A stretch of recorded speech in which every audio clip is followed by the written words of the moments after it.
analysis of each of these fighters.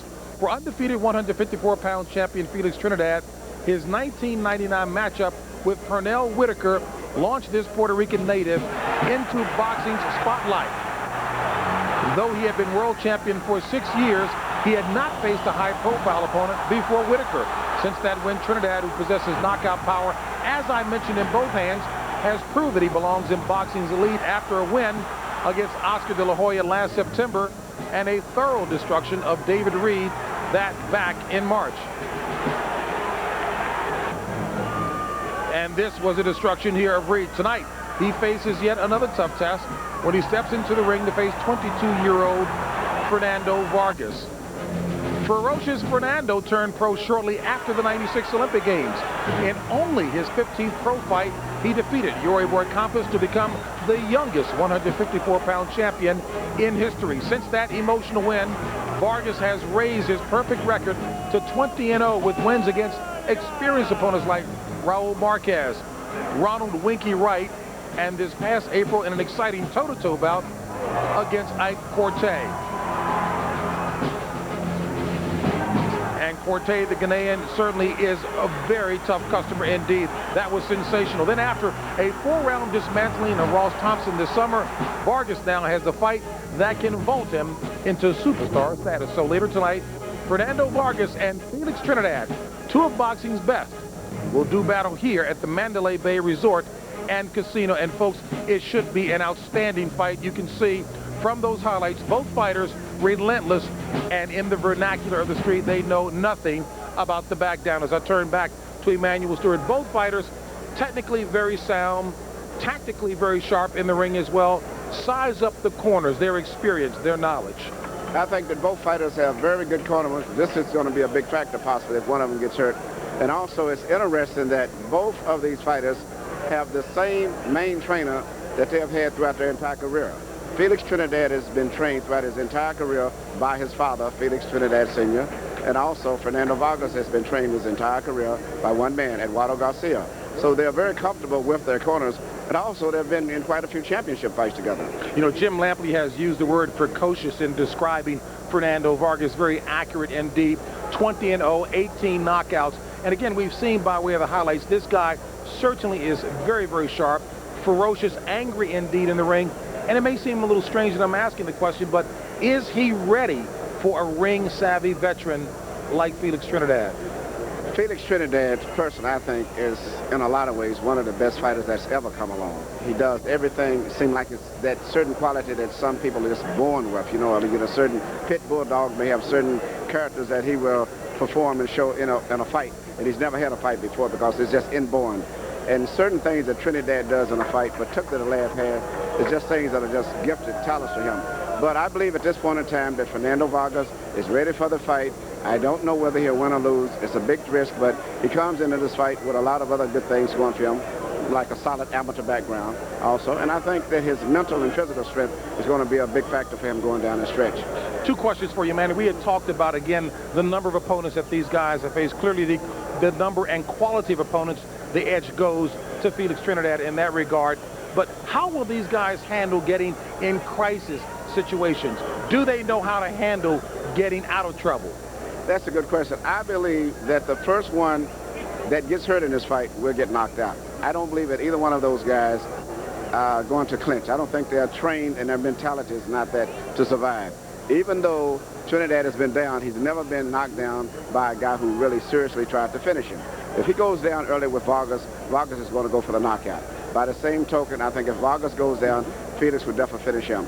Neither one of them seems to know how to clinch, and I don't think the mindset is going to permit him to do that. Fernando Vargas was emphatic in asking for this fight, yes, at only 20-0 and only 22 years of age. But he says he's been fighting older guys since he was 15 years of age, and he's standing by with our own Nick Charles. Nick? With Fernando Vargas. Fernando, you just watched those tapes of yourself and Felix. What impressed you about both you guys? We're both great fighters, I feel. You know, we're just going to step into the ring, see who's the best. You know, on the most crucial day, the most crucial fight of your career, you spent about an hour here in the arena going over your walkout. Why is it so important to you?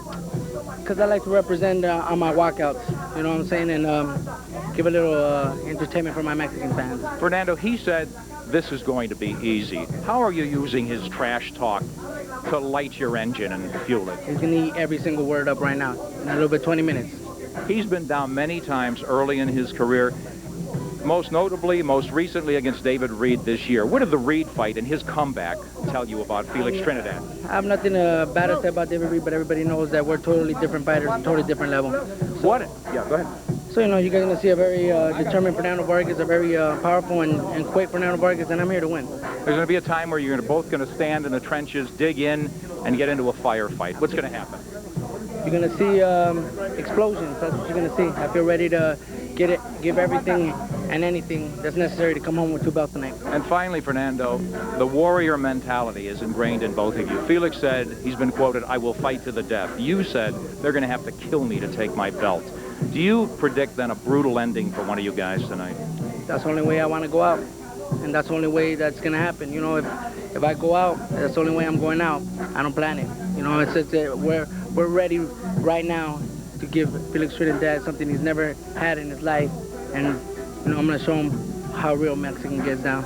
Okay, Fernando Vargas is ready to roll. Back to you, JB. There's no doubt about that, Nick. And while Jim, Larry, and George will paint in more detail the origins of the anger that Fernando Vargas feels, I find it kind of interesting, as we were talking during the fighter meetings earlier this week, that Fernando says that he was frequently suspended from school for fighting. He was indeed a bully, and at one point in his career, they thought about suspending him forever, for life, for school. He is indeed a fighter. Let's take you back downstairs to Jim Lampley. All right, thank you very much, JB. And time now to take a little extra examination of both fighters and maybe some of the tactical imperatives in the fight. Turning first to you, George. JB and Emmanuel spoke upstairs about the half-dozen times that Felix Trinidad has been knocked down early in his fights, usually in the 3rd or the 4th round. What's your take on the significance of that with regard to Trinidad's chin, his legs, his general constitution? What does it mean?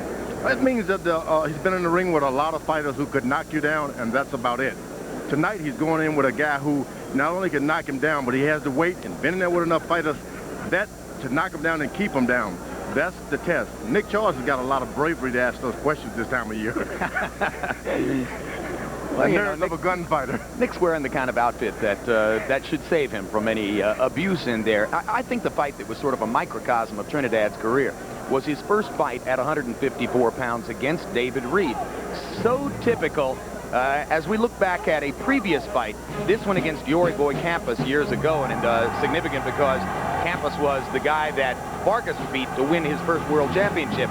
Campos knocked Trinidad down. Trinidad came back and knocked him out. Same thing with Oba. Carr knocked Trinidad down, and Trinidad came back and knocked Carr out eventually, abusing him with two-fisted punishment. And now here's what happened in the Reed fight. As I say, a microcosm for Trinidad's career in the sense that Reed got off well, was quicker, more athletic, showed some of the same kinds of skills that De La Hoya had shown in befuddling Tito for the first 7 rounds, and then Tito came back to rake Reed to both the body and the head.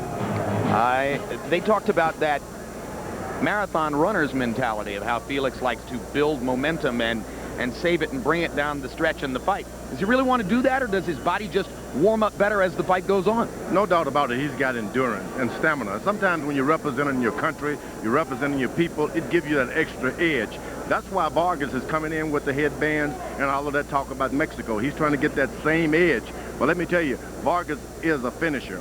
Being knocked down, and none of these guys tried to finish Trinidad off. Vargas is going to try to finish him off if, in fact, he knocks him down. All right, well, let's get the Larry Merchant point of view on Felix Trinidad. Larry, Felix Trinidad is no mystery to any of his opponents. He's going to come forward. He's going to keep firing with both hands.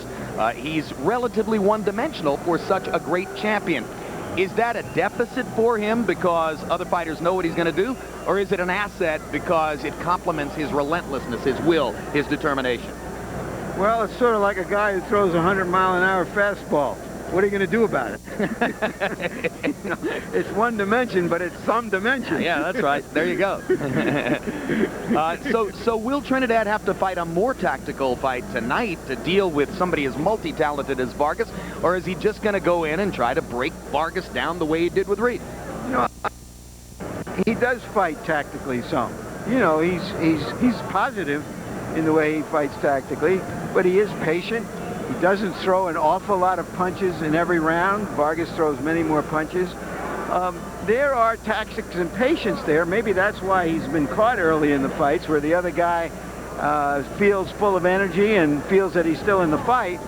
But I don't think he's that one-dimensional. And if he's got that one dimension, boy, I'd like to go out and find more of it. A comment from you now about Trinidad's vast experience in championship fights, excuse me, and the mark that he's made on the sport in these past 10 years.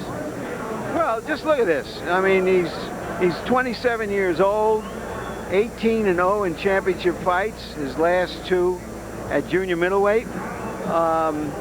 It's virtually unprecedented for a young man to have a record like that, and it says something about him, that he not only has talent, we've seen a lot of young fighters with talent, but there's a remarkable stability in his life, a single-mindedness in his life, much like Shane Mosley, now regarded by many as the best pound-for-pound fighter.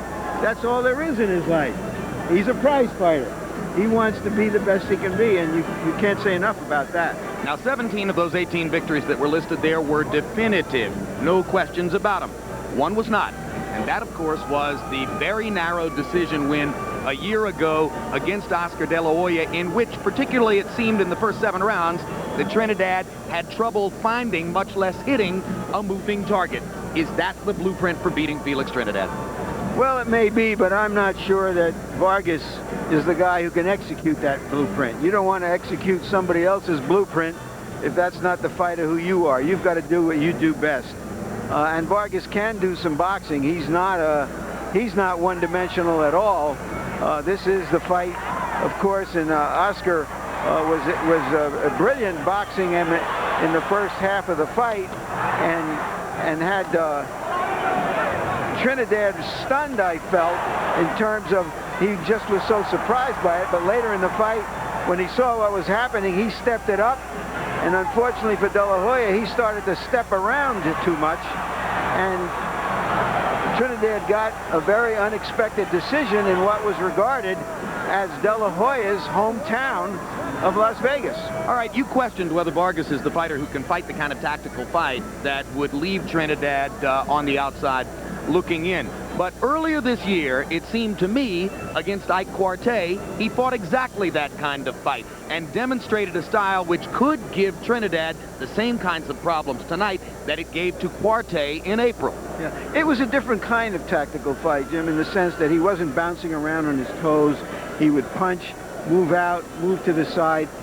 As he himself has put it very interestingly, he may not think too straight outside the ring when he's mad, but inside the ring he seems to be in complete control of his thought process, and he can fight a very disciplined fight, as he showed against a very strong and powerful man in Ike Quartey, who also gave De La Hoya all he could handle in a very close fight. The name De La Hoya keeps coming up, and Vargas has treated this fight in pre-fight publicity quite frequently as his platform, his stage for proving that he's the anti-De La Hoya, the Mexican-American fighter who will be aggressive and, as he said in that interview, go out on his shield rather than to do anything that could be construed as running the way Oscar is said to have done in the closing stages of the fight. Some of us think, certainly I do, that the more Fernando sees this fight as his stage for proving he's the anti-De La Hoya, the more he might compromise his chance to win it. Your take? Well, I just think he ought to forget De La Hoya. De La Hoya's had a great career. He's a terrific fighter. We'll see whether he wants to come back and commit to prize fighting again. Whatever Fernando, as a young man, felt that De La Hoya didn't pay him enough respect or treat him the right way, that's his issue. I just think that he's using De La Hoya for a foil, and it's gotten old, frankly. All right, as we get ready to talk to George Foreman about young Fernando Vargas, let's take a look at the Vargas performance against Ike Quartey, April 15 of this year, right here in this arena. Quartey, an aggressive, come-forward warrior, analogous in some ways to Trinidad. And throughout the fight, Fernando Vargas did a brilliant job of picking his spots, backing up much of the time, making Quartey come to him, using Quarte's offensive commitment as his opportunity to counter, cutting off the ring and trapping Quarte frequently against the ropes where he was able to hammer away to the body. It was a sophisticated performance. It was an exhibition of skill and mastery that some had not expected from a fighter so young. And George, I have to assume that it's precisely because of what Fernando showed that night that so many boxing experts are picking him to win this fight tonight. That's right. He showed us that 12 rounds ain't all that. And he was able to have the stamina and the punching power in the latter rounds to pull the fight out. He wasn't given a gift. He won the boxing match. He has all of the package as far as if you get a book on what not to do against Trinidad and what to do, he has it. He naturally gets out of the way. He naturally jabs, and he never is in one position. He's just totally dynamic. He has all the tools to pull it out. If what? If Trinidad doesn't catch him early and finishes him out. What if Fernando is so tempted by what he thinks might be his superiority that he insists on engaging Trinidad, standing in front of him and trading shots? Well, like I said earlier, he has some natural instincts. He's never in one place long enough. If you throw a punch, he ducks, and this happens by way of some inner antennas. He has the tools. He's young. I guess it comes with being 22. Well, let's get to that subject a second, because sure. I know that you never think the high numbers in age are bad. You know, 35's not bad, 37's not bad. But sometimes the worst thing in the world is a skilled professional fighter, even at 22, getting in the ring with an amateur. You just can't do the same things you do with a professional. Vargas he possesses some of the same attributes as a skilled amateur. He moves out of the way like you're not supposed to do it, and he jumps right back in your face in a similar way. He's got some stuff that you don't want to mess with. It's like a natural artist has painted something, don't correct him, just let him get away with it. The fastball pitcher who throws 100 miles an hour versus the multi-pitch pitcher who can deliver any delivery to any location. That's what we're about to see. We're coming down the home stretch now. Let's go back upstairs to James Brown and Emmanuel Stewart as you get live looks at Fernando Vargas hitting the pads and warming up with his veteran trainer Eduardo Garcia, and now Felix Trinidad being carefully watched as always from extremely close range by his dad, Don Felix, the man in front of him. JB? Hey, Jimmy, it's still so nice to take a look at ex-champions and how they look at fighters today like they're still chomping at the bit, champing more accurately. Down here on our far right, none other than Sugar Ray Leonard himself.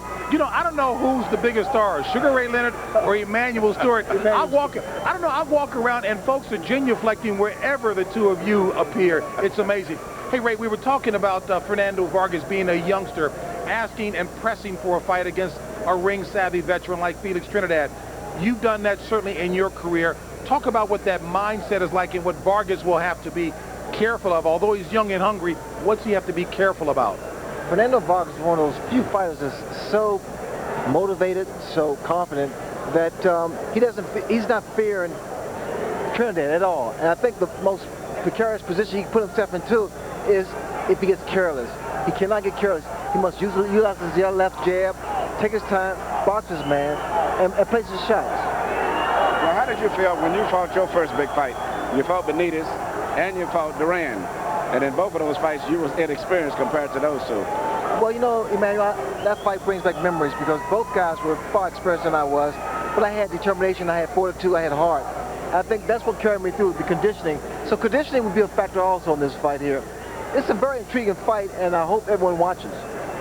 Elliot, I'm going to ask you a question, the question that I cannot answer. Who's going to win the fight tonight? What makes this fight so special and so intriguing is the fact that either guy can win the fight at any given moment. This is a fight that's it's like a flip a coin because both guys can punch, both guys are young, both guys are confident, and both guys are champions. We'll see. Good fight. And where Vargas is in his development, you don't think that he's asking for this big a fight too soon? Normally I would say that, yes, that is indeed the case, but Fernando Vargas possesses something that is very, very rare in fighters. He has natural raw talent, he's quick, he's strong, he's confident, and he's conditioned. Those are major factors. Speaking of conditioning, you and Manny look like you guys could go right now. It's just a look. Just a look. I know you stay in shape though, Ray. I try to, man. Ray Leonard, thank you very much. Good seeing you again, Always buddy. pleasure, JB. All right, folks. All right, John. Coming up, one of the most anticipated fights of the year, Felix Trinidad, a boxing superstar who uses every outing to make his case as the sport's best pound-for-pound boxer, taking on Fernando Vargas, an angry boxer, as we've said, who sees this as an opportunity to become a megastar.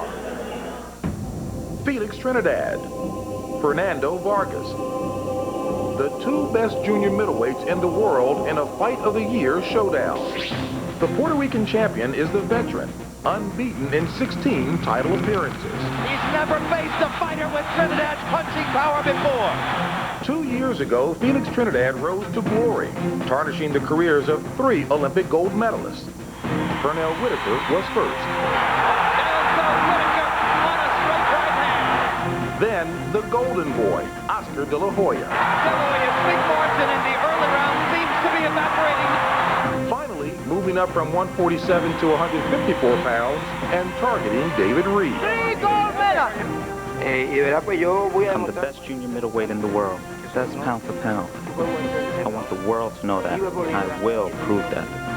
The Mexican-American's potential rocketed the night he became the youngest 154-pound champion. Fernando Vargas, at 21 years old, is a world champ. In his brief career, Fernando Vargas has emerged as one of the game's best new title holders. 17 knockouts in a row for ferocious Fernando Vargas. This spring, the young champion became a great champion against dangerous Ike Corte. Fernando Vargas believes he has Corte ready to go. Tonight, the stakes are higher as the rising star risks his own fame in this mega fight showdown. I just don't want to wake up out of this dream. You know, I'm 22 years of age and I'm pretty much on top of the world, and after this fight I will be on top. 2 undefeated champions in the sport's most talented division take a step closer to be crowned one of the best in boxing.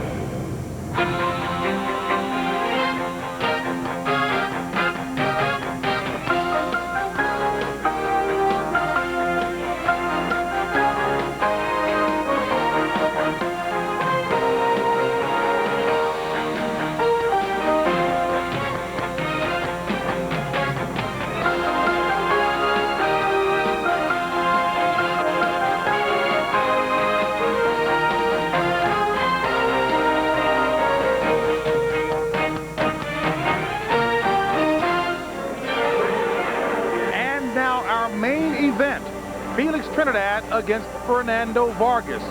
Who will win?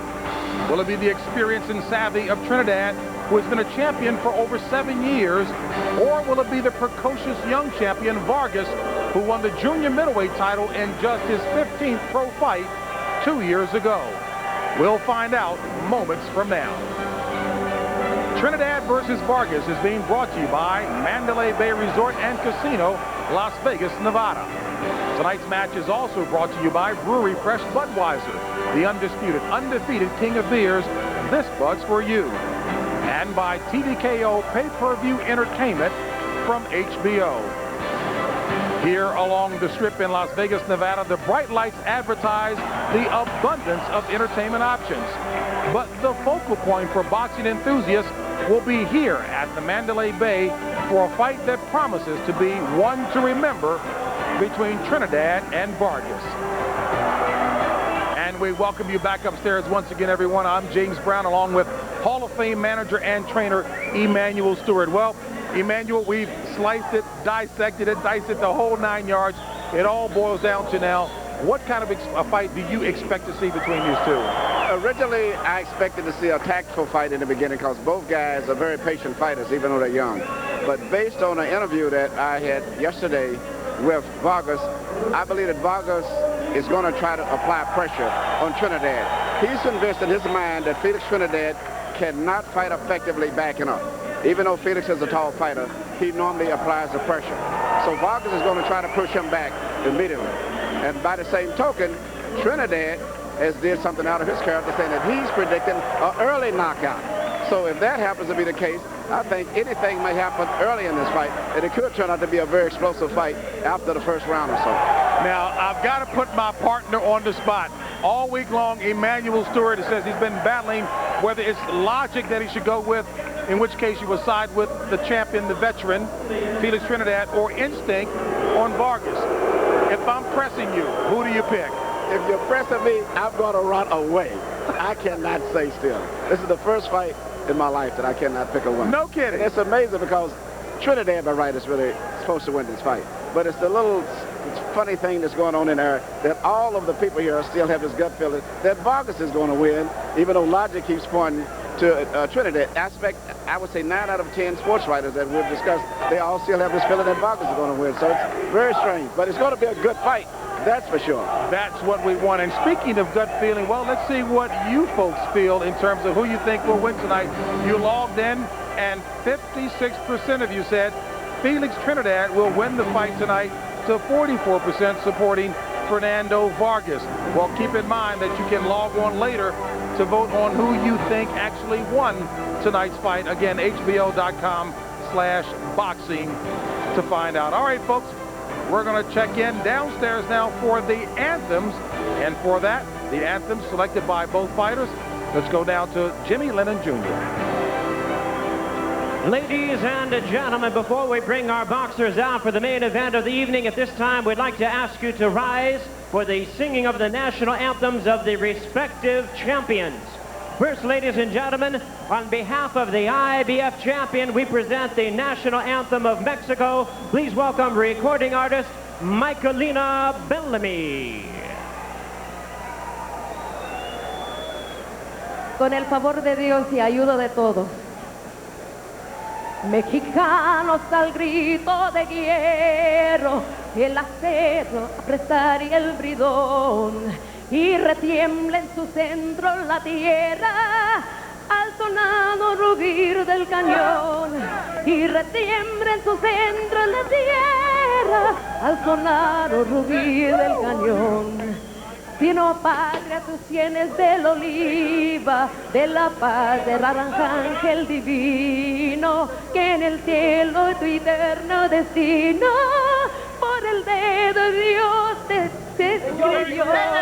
Mas si osaron extraño enemigo profanar con su planta su suelo, pienso a patria querida que el cielo un soldado en cada hijo te dio, un soldado en cada hijo te dio. Mexicanos al grito de guerra, el acero apretaría el bridón y retiembla de su centro la tierra al sonoro rugir del cañón, y retiembla en su centro la tierra al sonoro rugir del cañón. ¡Viva México! And please remain standing, ladies and gentlemen. We now present, on behalf of the WBA champion, the national anthem of Puerto Rico. And to lead us, please welcome recording artist Grupo Mania.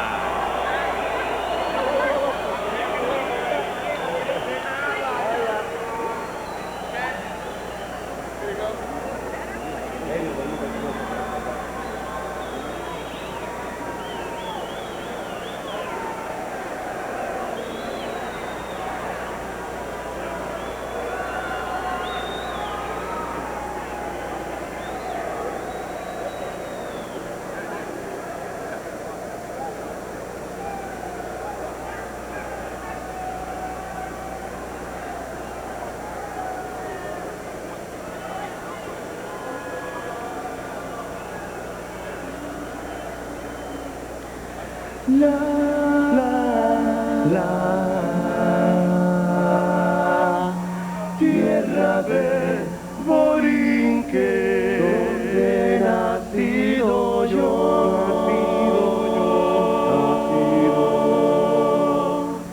es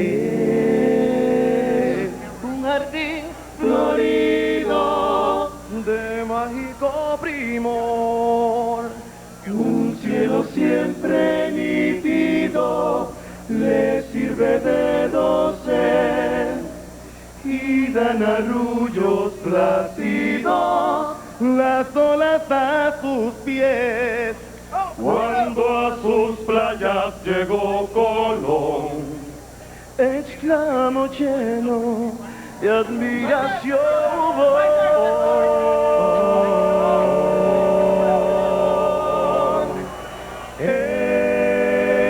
Esta es la linda tierra que busco yo. Que busco yo.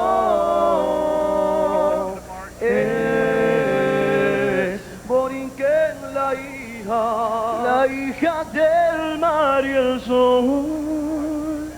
Del mar y el sol. Del mar y el sol. Del mar y el sol. Del mar y el sol. Del mar y el sol. Del mar y el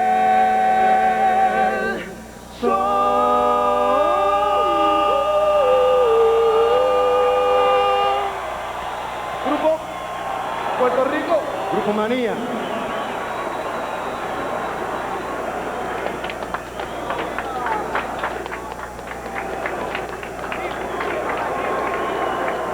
Welcome back to ringside, and let's get ready for the spectacular climax to this boxing year. The absence of competition at the top of the heavyweight division obscures for much of the general public the true reality of what's going on in boxing. But this year began with a battle here in February between Marco Antonio Barrera and Derek Morales. If you saw it, you'll remember it as at least the fight of the decade, maybe the fight of the century. Then Vargas Quartet in April. Then Shane Mosley against Oscar De La Hoya in May. A brilliant battle between two great fighters. And now, the chance to see something that will match all of that. That's why we're so excited. George Foreman, we've talked and talked about what the two fighters can do, and there's not much mystery about that. Which one will be the first to take a risk in the fight and perhaps do something unexpected? No doubt about it. When you want to land that hard shot, you've got to stick your chin out to do it. Trinidad is going to take the risk because he wants to get this fight over in 4 or 5 rounds. He's going to be the first. And we'll see if the risk pays off for him or if Vargas is able to take advantage of it. And Larry, now, a final on-camera comment. Ever since this match was made, within our boxing world, the unanimous opinion and expectation with hope has been, well, this will be a great fight. But we've said that before. Will it be a great fight? Yep, we demand it. And if we don't get it, if we don't get our money's worth, we'll kick the furniture and call the lawyers. The reality is that both of these terrific warriors fight with a controlled fury. They're not reckless. They are just persistent.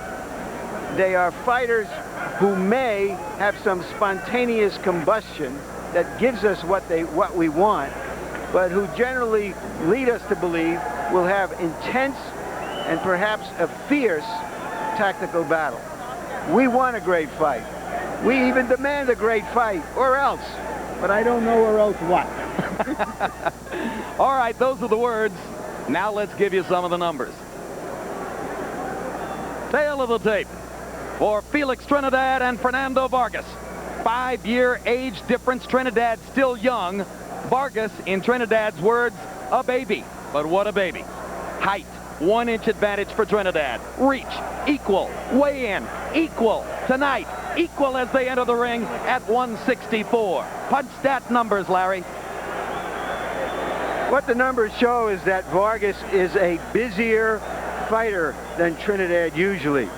But fighters who fight Trinidad have to be concerned about the incoming, and they tend to be a little less busy than they are against other fighters. Power shots, the same kind of numbers in Vargas's favor. We'll see if he's willing to throw that many against a fighter as lethal as Trinidad.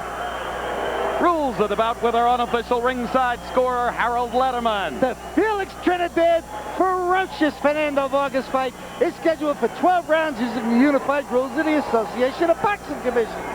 There is no standing 8 count, no 3 knockdown rule. Only the referee can stop the fight, and you cannot be saved by the bell at any round, including the 12th and final round. Jim. It's not a long way from Oxnard, California to Las Vegas, Nevada. Fernando Vargas did not fly into Vegas for the biggest assignment of his boxing life, but rather rolled in his new 30-foot customized SUV. It's basically a rolling disco. And with an eye toward enhancing his already stylized image, Vargas now presents yet another dramatically produced ring entrance. Now this is supposed to be a Mayan temple, Aztec warriors. It looks like the famous march in the opera Aida being set up here. First knockdown of the evening. Down comes the wall. You know, Fernando Vargas was born, raised, educated, trained in Oxnard, California, fought for the U.S. in the Olympics, but he feels very powerfully about his heritage as a Mexican. That's why he chose the Mexican national anthem. That's why he chose this entrance.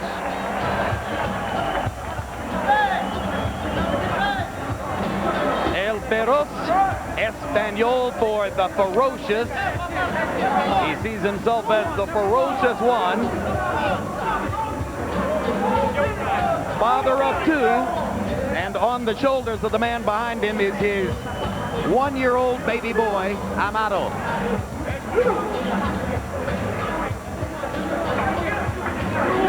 Maybe that's the one that Trinidad was calling a baby. He is a baby. Yeah.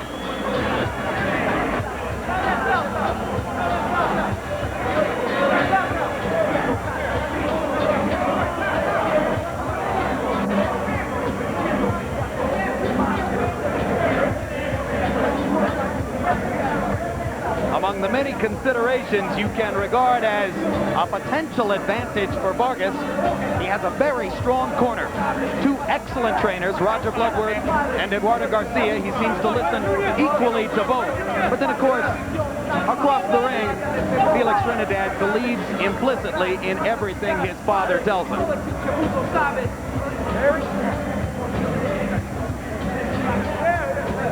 No, I think Emmanuel Sword pointed out before, suggesting the importance of the fact that fighters who stay with trainers long term show a consistency that some other fighters who change all the time don't.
For all things Latin American. Viva Mexico, soon to be followed by Viva Puerto Rico.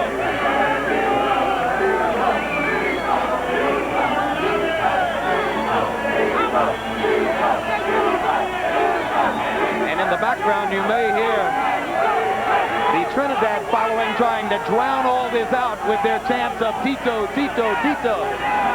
The Vargas followers come back with volume of their own. Fans who tend to come from a long way away, Jim, usually cheer louder than those who come from close by.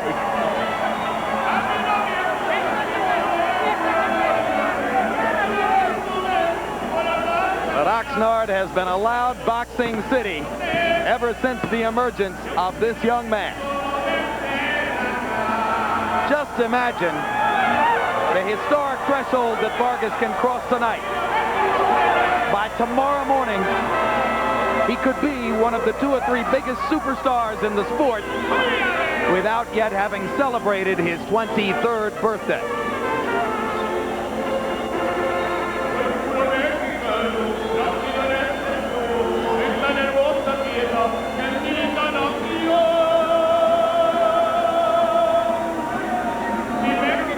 This is like a guy who hits a home run and walks around the bases. He's in no rush to get in the ring yet.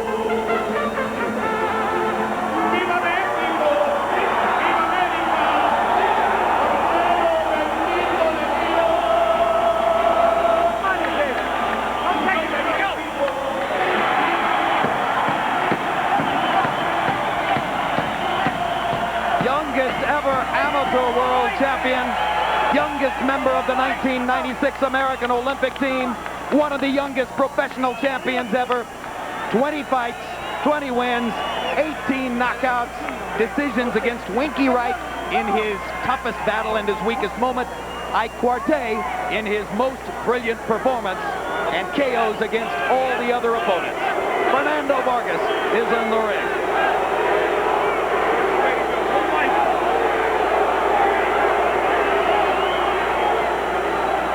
Now the chant of Tito, Tito builds in earnest as the Puerto Rican contingent waits for their superstar to emerge.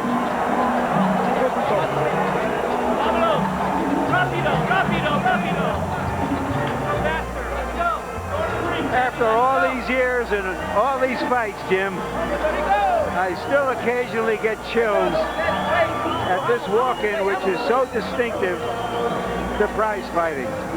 It's almost medieval the way these warriors come to the ring to face each other naked.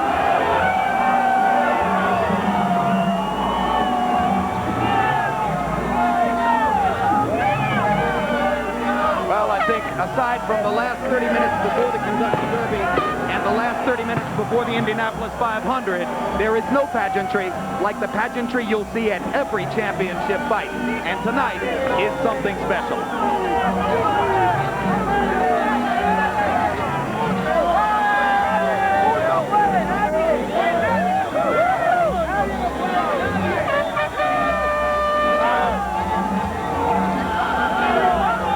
One thing I've noticed, Jim, all week long doing interviews and so on, Trinidad his face is almost opaque, almost completely expressionless.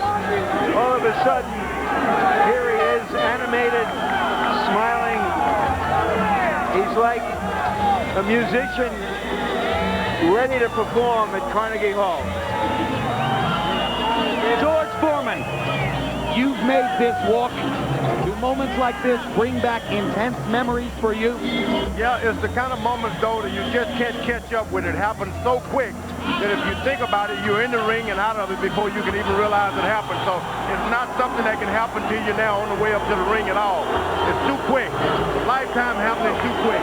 What kinds of things do you try to focus on as you walk in? Well, you really did turn into the entertainer because it's such a long walk. There's music, and this is your moment of entertainment where you really want to put on a show. It could be laughing, smiling, or real mean. This is that moment.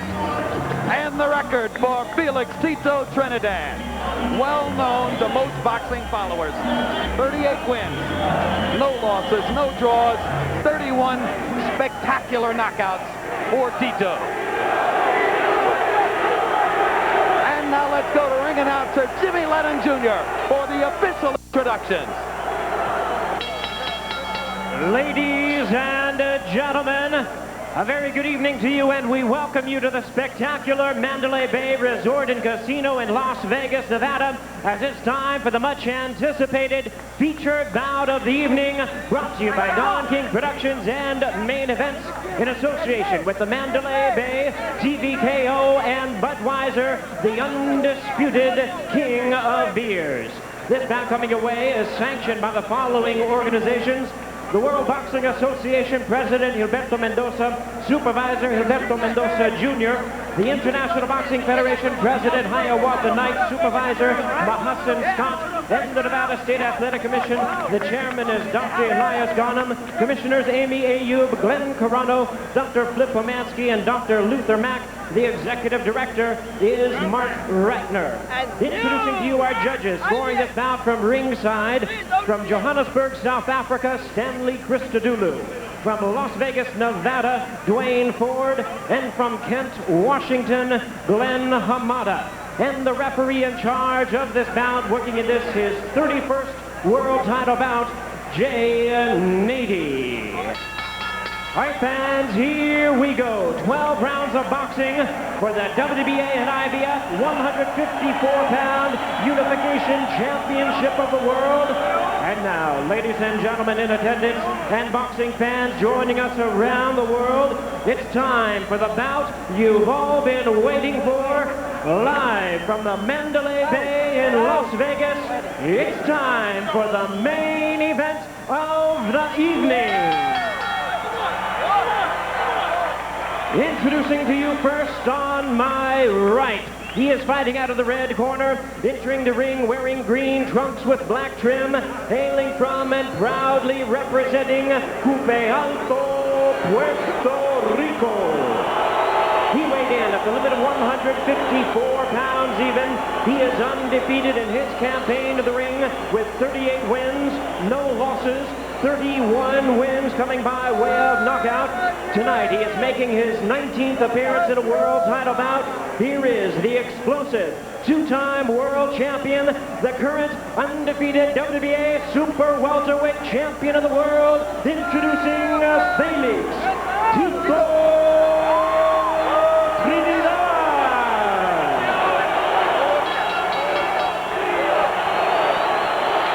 And his opponent across the ring, ready to fight on my left in the blue corner. He is wearing white trunks with red and green trim.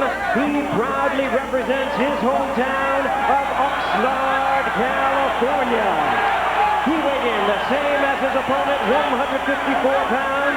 He also is undefeated at 20 wins, no losses, with 18 big wins coming by way of knockout. Tonight, he is making the 6th defense of his title. Please welcome the hard-hitting, undefeated IBF Junior Middleweight Champion of the World, introducing ferocious Fernando Vargas.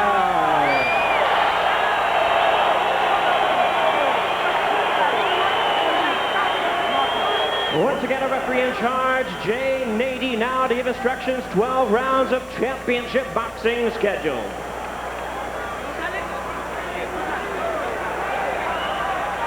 Any questions? 12 rounds. Obey my command. Let's go to work.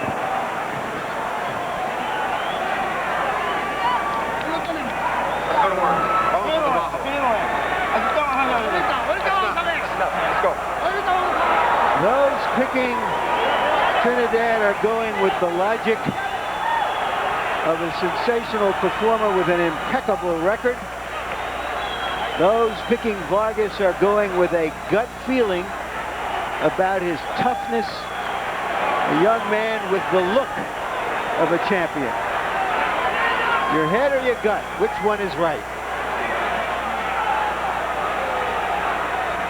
Trinidad can only go to the well so many times. Getting knocked down early, you can't just get up all the time. He better protect himself. 6 different times in his career, Trinidad has been down in the early rounds. All 6 times he got up to win. Vargas lands a left jab against an off-balance Trinidad to start off the action. Younger fighter stepping out to jab. Go ahead, George. That's what you want to do. You got to show Trinidad, first of all, I'm not afraid of you. Then you got to back it up, though. Big left hook by Trinidad, and Vargas is stunned. Vargas is stunned and down. And you know how stunned he is? Because he didn't take the full count. He got up too quickly. Sensational left hook. Trinidad can't go to the well. He's not playing around now. Second knockdown for Trinidad. He's the one who said it would be a quick, dominant knockout performance. This is not what any expert expected. You okay? Okay. But this is what Felix said he'd do. No 3 knockdown rule in effect.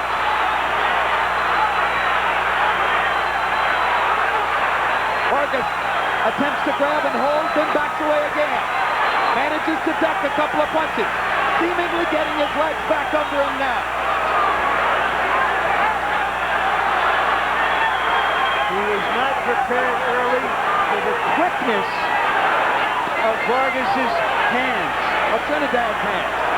Sorry, Trinidad's hands. Vargas is starting to stand and fight flat-footed. That's not what I expected of him.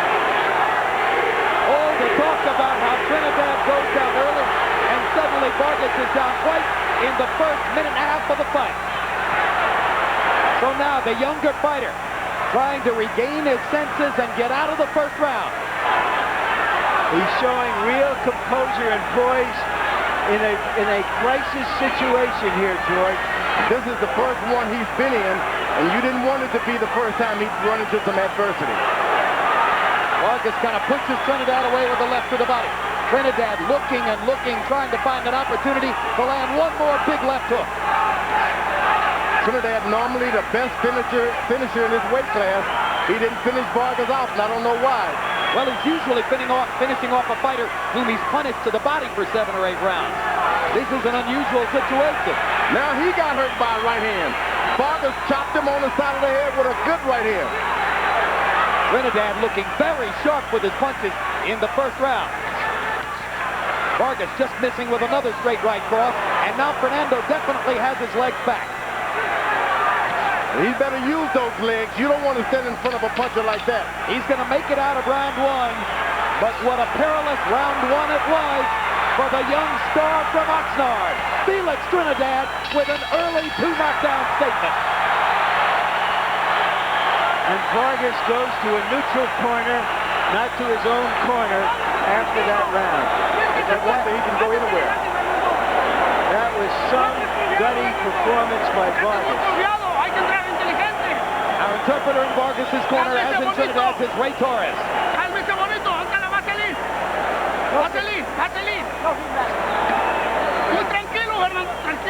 Larry, a look at the knockdowns. Stunned early in the fight. He has never been down as a professional prize fighter. Never been in the ring with somebody as deadly and quick as Tito Trinidad. And Trinidad did everything he could to finish it right then and there. Give Vargas credit for showing some stability and maturity in a situation he had never experienced before. Big left hooks doing the damage for Trinidad in round 1. Vargas came back and managed to land 14 punches in the round, despite being down twice. And now Vargas tries to rake Trinidad with a right hand. George pointed out that a chopping right by Vargas in the last minute of round 1 caught Trinidad flush on the cheek. Trinidad now is using some good experience. He was able to slip the left by Vargas and come up with a left hook that lands the first knockdown. That's experience, that's bobbing, that's weaving. Trinidad looking quicker, stronger, and better balanced than ever in the first 2 rounds of a fight. This is the first time I've seen him show some aggression early on like this. Well, they told us for years that he's having so much trouble making 147 pounds that it damaged him going into fights. At 154, he has indeed looked more comfortable on his feet. Vargas is not backing up like you would expect him to do at this point. He stands in the middle of the ring, tries to get an aim, and then back away. Well, that was one of the big questions that hung over the fight. Would Vargas trade with Trinidad? And almost everybody felt that would be a mistake that the young fighter probably wouldn't make. He has Trinidad going in a circle away from him. Right hand lands for Trinidad. Trinidad is mixing it up, uses the jab down to the stomach, then back to the head. He's actually boxing Vargas. Vargas with a left to the body. Left hook to the body is a major weapon for both fighters. And if the fight goes some rounds, you wonder who will get that weapon going with regularity. It's going to take a couple of rounds if it goes there for Vargas to get his balance back. Another left hand last flush for Trinidad, and Vargas is stunned again. Vargas having trouble handling Trinidad's power. But he naturally gets out of the way of those punches. How he does it, you don't know. Right hand lands for Trinidad. Vargas pops back with a left. But Vargas still looks unsteady whenever Trinidad lands upstairs. Trinidad's got power, and you don't want to be in exchange with a guy with that kind of power. And that's what Vargas is doing, making the mistake of punching with a very good puncher. Yeah, but George, he's having no success standing outside because of the quickness of Trinidad, so he has to try to get inside his range a little bit. No. He needs to stay away for a couple of rounds and get his legs back under him. That's what he should be doing. There was a brutal body shot by Trinidad that set up this assault, but Vargas is able to duck and slip and avoid most of the punches. The good thing about this marathon runner is that he's sprinting too early. Trinidad. Big right hand by Vargas. Catches Trinidad's attention. Felix comes straight forward. Now Vargas spins Trinidad after a left hook missed. And this is one of the first times you've seen Trinidad try to sprint early like this. Trinidad holding on to Vargas' right arm as Vargas whacked away with the left. Best rally of the fight for Fernando to punctuate round 2. And the young Mexican-American fighter flashes a smile as he goes back to his corner. Dame el agua en la boca. Un poquito cortado, Tito. No te desesperes, Tito. Depende de nosotros, ¿está bien? Don't get over anxious. ¿Cómo te sientes, Tito? ¿Cómo te sientes? Everything's fine. Está tranquilo. Estamos tranquilos. Tranquilo. It's easy. Just take it easy. We gotta be calm. The fight is ours. The fight is in our favor. You don't have to do too much. Tito, cuando él se baje, busca la forma de open. Here's another look, Larry, at the jab by Trinidad that seemed to wobble Vargas. Well, he called him a baby, and so far he's done everything except diaper and powder him. But late in the round, the baby started to yowl. There's a little blood on the side of Trinidad's, the right side of Trinidad's eye, so that baby can stretch. We're off to some start. It could have been a first-round knockout, but now Vargas has a chance to write a fascinating script. Trinidad stands on the ball of his right foot like a track star ready to take off. A track runner, on your mark, get set. You don't want to be in front of a guy like that. He's in position to reel a right hand off on you. You want to get him back on his heel so he's off balance. Vargas stops the Trinidad left with a left of his own. Trinidad with a long right hand that wobbles Vargas back again. Like I said, you can't stand in the front of a guy when he's standing on the ball of his right foot like that. He's ready to take off on you and go. Some of us really expected Vargas to be at angles and not right in front of Trinidad like this. It looks as though, after having gone down twice in the first round, Vargas is anxious to step back and make a statement of his own. He may have been gulled into fighting the wrong Once a guy fight. knocks you down like that, you just got to get up and fight him. Otherwise, you're going to be running all night. And that's what Vargas, he's taking the chance, but he's doing as much. He's got Trinidad boxing. And there's a big left hook upstairs by Vargas, which momentarily halts Trinidad. But Felix is relentless. He keeps coming and keeps firing hard with both hands. As I said earlier with Vargas, he's naturally off balance with Trinidad. You have him in, he's jabbed to the body, which is good for Trinidad. Can set up some of the later stuff upstairs. Vargas is going to have to throw that right hand before he hooks Trinidad because you don't want to be hooking with a good left hooker like that. Now Vargas lands a jab and a straight right hand. Misses with a right hand there. Vargas beginning to put punches together in combination. But Fernando is not yet elusive. He's in front of Trinidad, and he's been taking too many punches. Oh, good right hand by Vargas. Right on the chin. Perfect shot.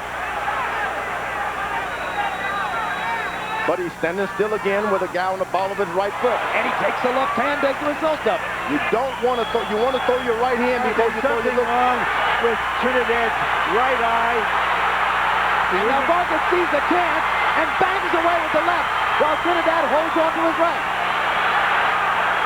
Hard right hand by Trinidad. Into the right eye of Trinidad. Apparently he's clear now. Two more chopping right hands by Trinidad landed there. Not having the same effect on Vargas, though, that they did in the first round. The young fighter seems to have gotten his feet under him. He takes a low blow, and referee Jay Nady is going to give him a chance to recover. And if I'm Fernando Vargas, I would use all 5 minutes. There you go. Vargas has done a good job. If you want to tell a young man, after 5 minutes, or hire young men in your office, this is the way you want to tell them a young people can do.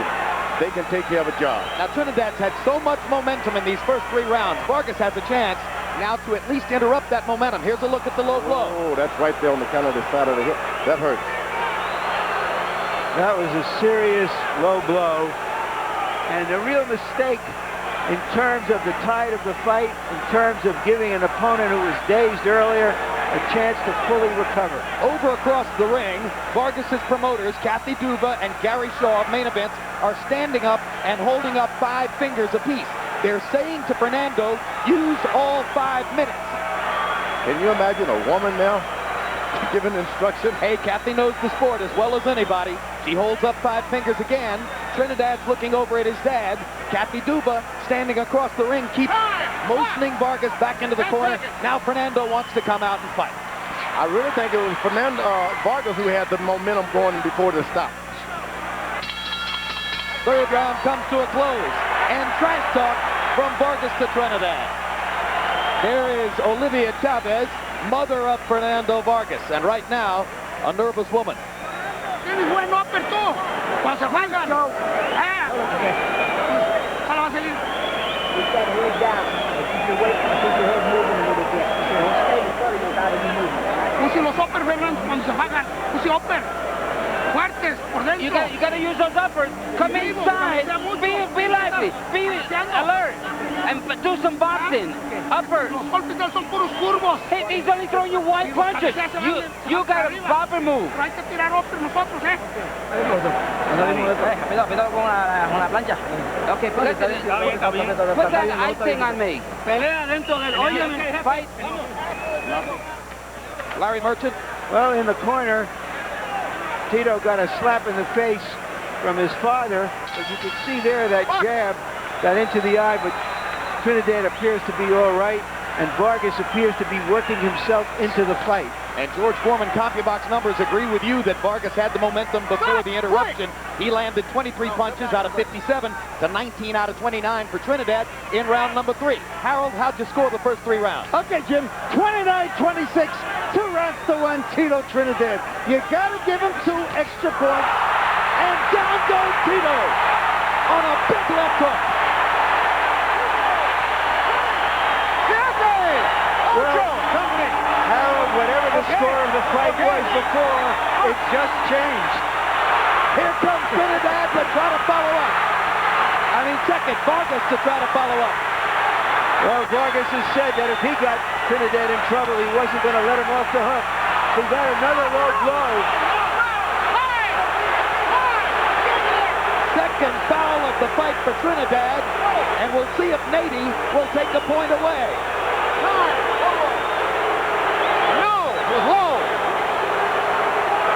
Point deduction could be critical, and it is. And right now, Jim, it's a 3-point round for Vargas, which equalizes the 3-point round that Trinidad got in the first round. You got all you want. Did somebody say it was going to be a great fight? Well, I don't think you can order great fights from a catalog, but this one we may have. Let's take a look at the low blow. George, tell me how much this hurts the fighter. No, he's been hit low already, so it's already tender around the body. It's going to hurt him a lot, and it's going to affect his stomach also, so he's going to be in trouble for the rest of the fight. Will it limit performance the rest of the fight? It's going to limit a lot of movements now because it's hurt. He's planted the punches. Should he retaliate, George? No, not at all. You don't want to do that. If you believe you can win, stay fair. All right, this time Fernando Vargas is not getting the 5-minute call from Gary Shaw and Kathy Duba across the ring because they're cognizant of the fact that Fernando was on the upswing and had knocked Trinidad down prior to this low blow interruption. Well, what do we have? 3.5 rounds. We've had 3 knockdowns. Two major fouls. As far as I'm concerned, they can fight 25 rounds.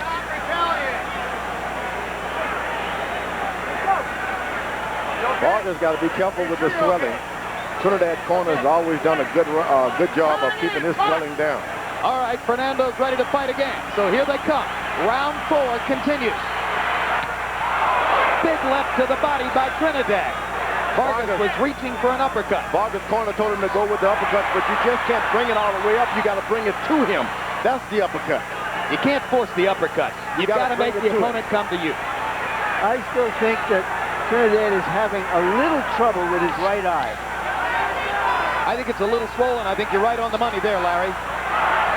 And I think Trinidad benefited from the delay for the low blow.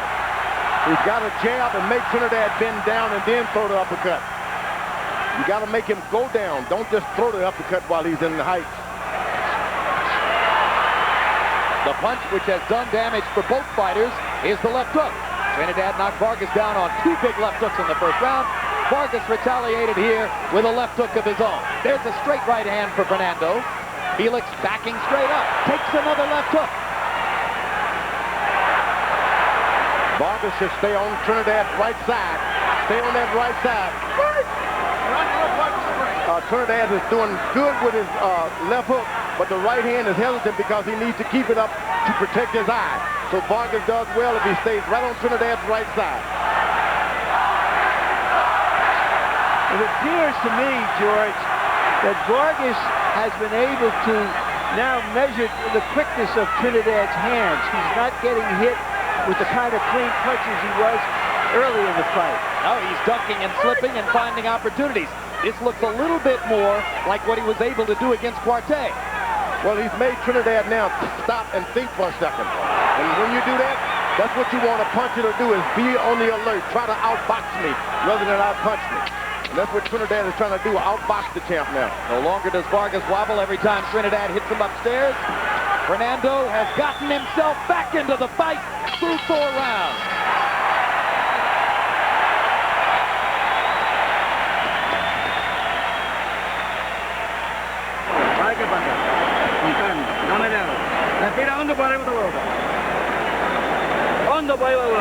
Take a deep breath.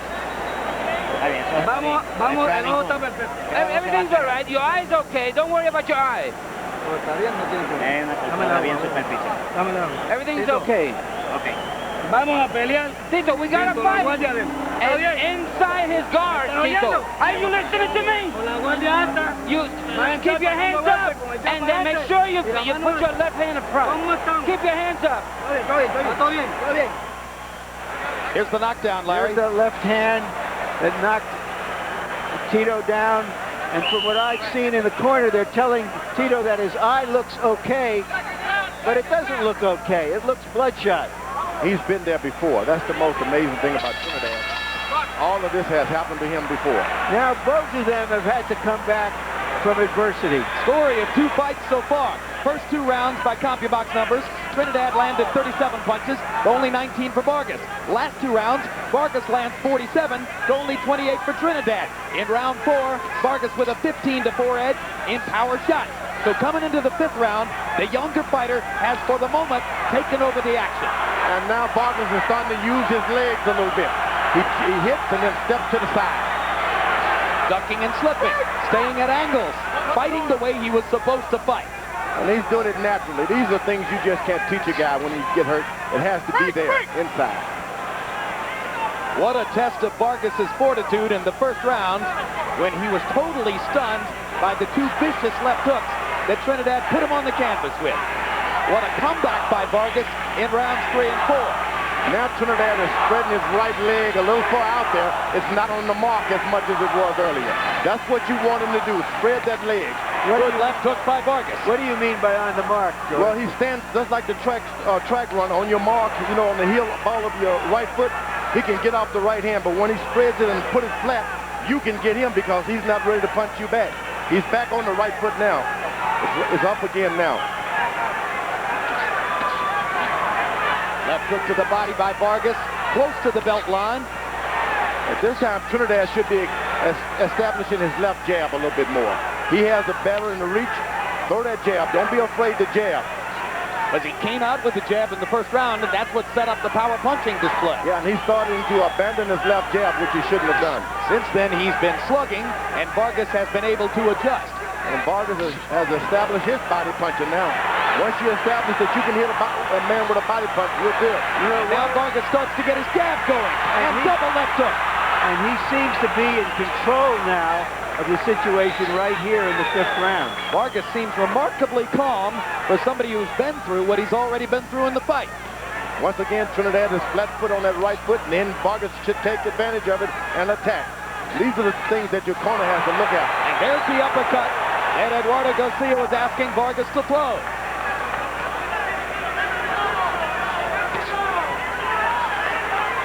Vargas popping his jab whenever Trinidad steps into range, interrupting Trinidad's assault. Trinidad missing with the jab, too far away. Then Vargas stopped. After he backs up a moment, he stops. That throws Trinidad off because he knows then he may get hit. 2 more quick lefts by Vargas. Trinidad still can't find him. Vargas much more effective at range right now. This is a dominant round for young Vargas.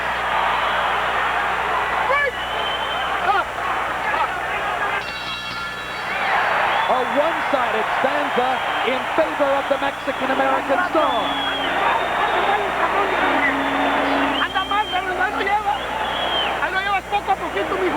We got him little by little. We got him. You hurt him. You hurt him. He's hurt.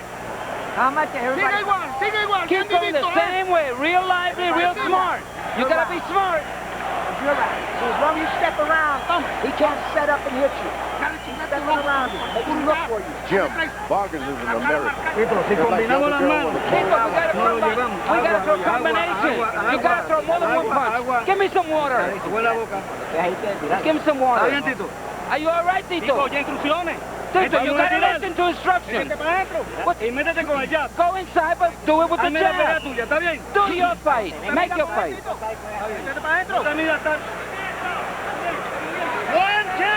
The people who are picking Vargas with some gut feeling because of his toughness and his maturity as a young fighter have seen him be tough and mature both so far. And now for the first time on our Harold Letterman scorecard, Vargas moves ahead in the fight. This after having been down twice in the first round and having twice been treated to interruptions because of low blows by Trinidad. But the unpenalized foul that may mean something in the fight would be a thumb if Vargas did in fact cause that swelling to Trinidad's right eye with a thumb in the 3rd round. I don't know if it was a thumb because there are no thumbs on these gloves, Jim, but it was a glove, the edge of the glove, perhaps. Good point. Thumbless. You can't stick the thumbs out like you used to. So that means many fewer thumb fouls, but it's still zero. You're right. Happen, You're right? You're right. Both of us are right. And George, I think I said Mexican-American, and I know for sure that's what Fernando would prefer. Well, let him say it. We can't do it. Okay. He's an American. He certainly fought on the American Olympic team. Stars and stripes all the way. And he was born and raised in Oxnard, California. There you are. Trinidad is dangerous every inch of this fight. You just can't stand in front of him and not do anything. He will fight you till the end. And Vargas had better be aware of that. You've never got this fight under control. Trinidad still possesses power, and he has it in the latter round. And he's trying to make the fight. He's still putting the pressure on. He is the aggressor. Now, Vargas is looking for one shot here, one at a time. That's the problem. You don't want to get in that kind of slugging match with this fighter like Trinidad. Throw your combination, step to the side. And Trinidad, almost as though he heard you in the last round, begins to go back to his jab, George, and begins to set up the offense again with the jab, just as he did at the very beginning. A swelling now outside that right eye. Vargas is looking to work on that eye, and he should be working on the fight. Good little left hook inside by Fernando. You don't want to work on a man's eye. You want to work on the fight. Vargas tried to hold. Trinidad pulled away and cracked him with the right hand. And he's done a good job of clinching. Young fighters don't like to clinch. Vargas is doing it. It almost looked as if a big right hand by Trinidad hit Vargas in the neck and destabilized him momentarily. 2 more left hooks by Trinidad landed there and backed Vargas into the corner. Trinidad making a comeback now in round 6 after having been thoroughly dominated in 3, 4, and 5. And Vargas, who was moving away early in the round, elects to trade with Trinidad and gets the better of him for the moment. What a round. Woo.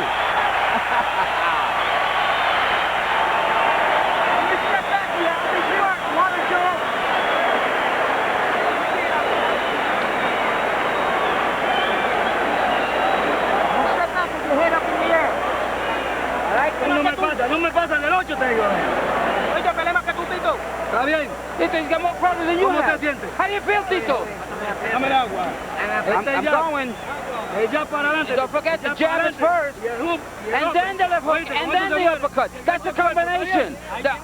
The hook to the body is your main weapon.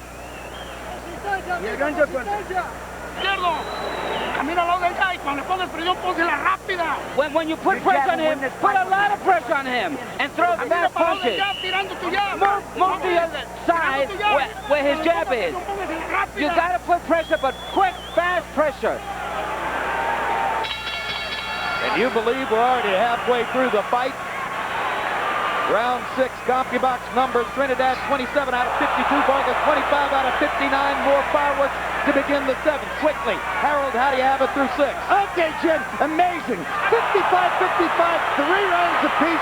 Tito Trinidad definitely caught up in round 6. I have the same score. Now Vargas got to understand that these latter rounds belong to Trinidad. You got to box him. Another low blow. And this could be another point deduction for Trinidad. It would be very dispiriting if this great fight were to end on a disqualification. But Trinidad flirts with it now. The referee asked, are you all right? No way are you all right with that kind of punching power down below the belt. You're not okay. And another point deduction against Trinidad. So that's 2 points deducted. If form follows, Trinidad is flirting with disqualification. Yeah, I was wondering if something happened. Jay Nady came over to talk to Trinidad. Trinidad may have said something inflammatory to him because it didn't look at that moment that Nady was going to deduct a point. But he sort of got flushed and angry. Well, I'm not certain if he can even speak Spanish, Larry, and Trinidad only speaks Spanish. And there's the punch, which was right along the belt line, but the way Vargas reacted, he certainly felt it was a low blow. Yeah, here's another look. It's tender down there anyway. Now they're back to fighting in the ring.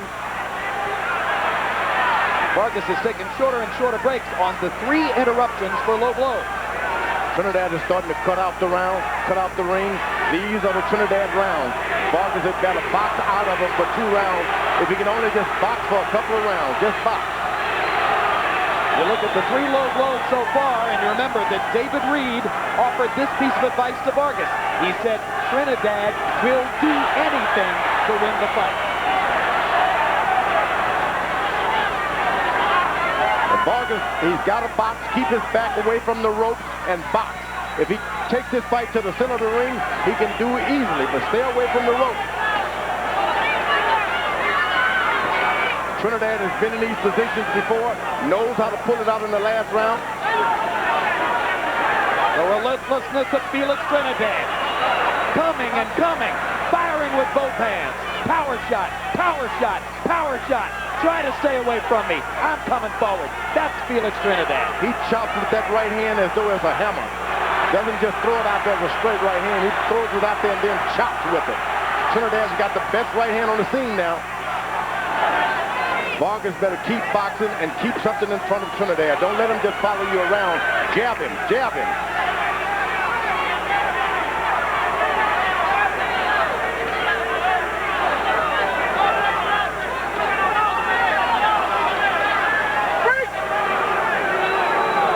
He's caught the rhythm of Trinidad now. He's going to expect him to bob and weave and throw something back himself now, Vargas. Looking for a left hook.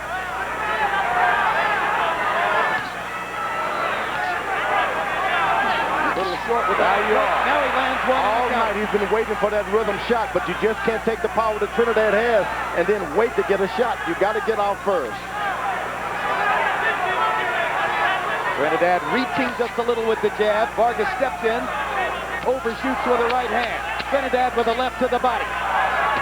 Those body punches pile up. over the course of the fight for Felix. No. Step back, please.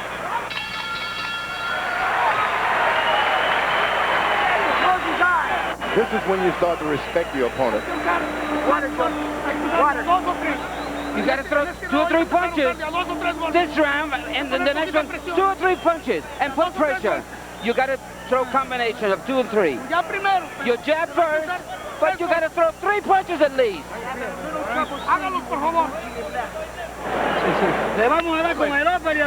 We're going to win with the uppercut and the hook. And when you get in, make sure your hands are up. You always come in with the jab.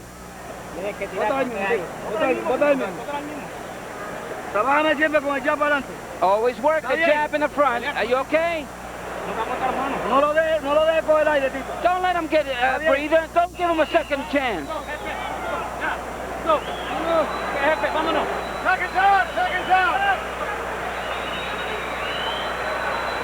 You heard the instructions from Trinidad's corner.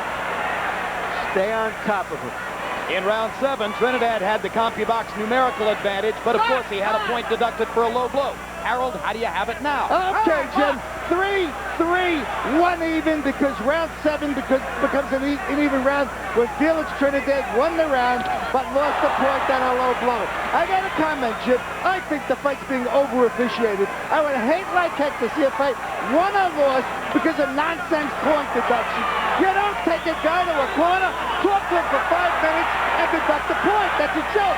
If you're going to deduct the point, you do it immediately when he throws the low blow, and it's all there is to it. A Letterman memo to Jay Nady, which I'm sure Nady will be reading in the next few days. The Trinidad is back on the ball of his right foot again, and Vargas stands right in front of him. Once you see him get that foot planted, you got to get away. It appears now that Trinidad has moved back into some semblance of flow and control. And he's getting closer to Fernando, trying to press the issue and make his punching power the big advantage again. And sometimes you got to be careful telling your fighter to go, keep going, keep pressing the guy, especially a boxer who knows how to punch backward, going backward. Which Vargas does. Vargas knows how to set himself on the move. He has this look of a child on his face, but let me tell you, there's some mean stuff there. Oh, this is a man's fight. It was promised as a macho battle, and it's been Good left to the body by Vargas. A left hook to the body that made Trinidad stop for a second. He knows it hurt him, too. There it is again. Vargas was on the belt line with that when Trinidad comes back with a right on the chin. That left hook is good for Vargas. If he gets and invests some more in there, he can make things happen. Trinidad trying to take a deep breath because that right side hurt from that left hook. And there's another one by Vargas, and this time he doubles the left hook upstairs. And Nady steps in and pulls him away just as Vargas was doing damage. There's a warning to Vargas now for low blows. Well, let me tell you, I didn't see anything low. Yeah, there was a little bit of a low blow. He sensed, as you said, George, that for the moment Trinidad was hurting the body and he went after it. He hit him again in the same spot, right above the trunk line there. Body punching, turning the tide again in favor of Fernando Vargas here in round number 8. Trinidad is protecting his right side now, I'm telling you. Folks, that's low. That was low. 10 seconds left in the round now. They come down the stretch of the round, and Vargas momentarily hurt. Because he stops and thinks for a second, and whenever he stops, Trinidad takes advantage of it. Lose concentration.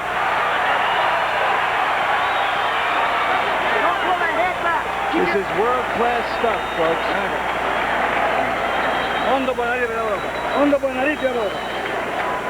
The nose is not bleeding.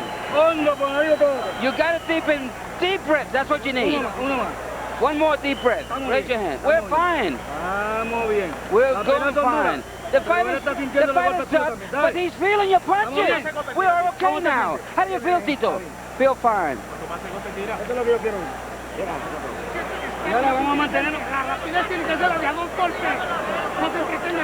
You got to throw more than one punch. Make it 2 and bob and weave. You gotta use your intelligence and be swift. You gotta be quick. Round 8 was one of the most even rounds of the bout. By CompuBox numbers, Vargas 27 of 58, Trinidad 24-47. Trinidad with an 18-14 edge in power shot. It could be a round on which the scorecards could turn because that round could have gone to either guy. Vargas, wherever he stands still for a moment and look at Trinidad too much, Trinidad picks up that right foot and he comes right down the middle with that right hand. Big left hook by Vargas as Trinidad leaned in.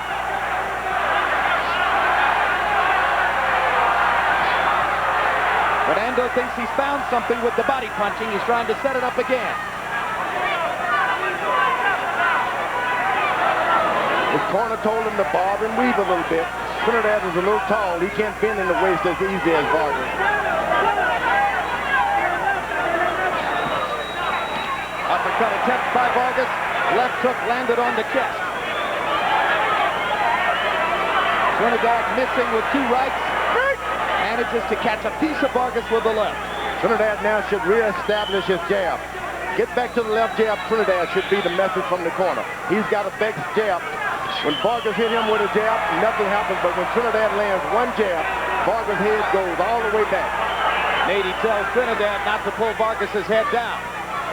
They've done a wonderful job in Felix Trinidad's corner, keeping that right eye open. His corner's always done well with the swelling. He hasn't blown his nose like he did in the De La Hoya fight.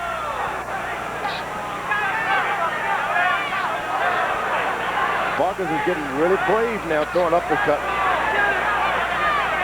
You want to make sure you throw uppercut, you're in the middle of the ring. A right hand from distance momentarily wobbles Vargas. Another combination by Trinidad. Vargas grabs and holds. Another big right hand by Trinidad. Vargas in trouble. He stands and fires with the left. Championship rounds traditionally have belonged to Felix Trinidad. He's hammering Vargas here. Oh, that left hook to the body by Trinidad. Another left to the body by Vargas. And that backs Trinidad up momentarily. That's what you want, Trinidad. You want to back him away. Another left to the body by Vargas. Make him back up. And another left to the body by Vargas. He stops Trinidad's momentum by raking Trinidad to the ribs. Right here, it's toughness of Vargas against the skill and punching power. He want to mix it up, Vargas does. Trinidad. He's smiling. He's like, I'm going to keep it up. This is the strength of both fighters going at each other. This was Vargas' promise. I'm not going to back away. I'm not the kind of fighter who'll run. I'll stand with him. I'll trade with him. I'll stay with him all the way. That's what Vargas does as he comes down the stretch in round 9. Boy, it's getting rough for Vargas.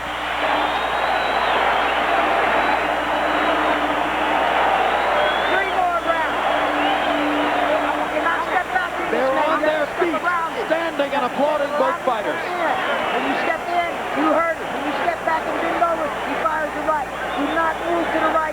Do not bend over to the right. John King is having a conversation with the commissioners at this point. Now that shouldn't be a promoter talking to the commissioner. Let's put some grease on him. Tito, No te me descontroles cuando don't get out of control. When you hurt him, don't lose control. Take it easy. Vargas took some heavy shots there, and he spent a lot of himself, I felt, in recovering. The question now is, how much does he have left going into these last 3 rounds? How good was the 9th round? They both landed 32 punches by CompuBox estimation, and 54 of the total 64 were power shots. Harold, how do you have it through 9? Okay, Jay. Jim, 5, 3, 1 even, 84-82, Tito Trinidad. Jim, I got to tell you, most referees will disqualify you after they take away 3 points. I don't think Nady will do it in his fight. But in any case, Tito Trinidad, in my eyes, dragged rounds 8 and 9 in a toe-to-toe action. I thought he outpunched him. He won on a clean punches, and that gave him a 2-point lead. I think he's ahead 2 points with 3 rounds to go. Harold, both rounds were very close. I have it even. I gave the last round to Vargas. I think Harold has done a good job this time. It's hard to take your emotion out and score a fight like this. He's done a good job. Vargas is not staying on the right side of Trinidad. Trinidad's eyes about swollen shut. You want to stay over there, he's got to protect it. Stay over there, don't lean back to his left hook at all. Well, Fernando Vargas' left eye is beginning to swell dramatically, too, as a result of the right-hand punishment he took in the last round. So now it's Trinidad's right eye that's swelling. Vargas' left eye. And they stand and trade again. Trinidad with bigger power when they go face-to-face. Trinidad has been in this position in the latter rounds before. He's a long way from home. He's got to go for the knockout. You think Trinidad has to go for the knockout? He has to go for the knockout. When you're this far away from home, you just can't take any chances that you're going to win this thing on point. Yeah, but just remember, George, he got that close, controversial decision over Oscar De La Hoya right here. When some people thought that De La Hoya couldn't conceivably lose a decision in Vegas. Oh, to the body goes Trinidad with left hook. Right now, Trinidad appears to be the stronger of the two. And he's not backing up, throwing hard shots. One of the judges for this fight, Glenn Hamada, was also a judge for Trinidad De La Hoya, and he had that fight 114-114. You're looking at another extremely close fight tonight. And a 1-point deduction for Vargas.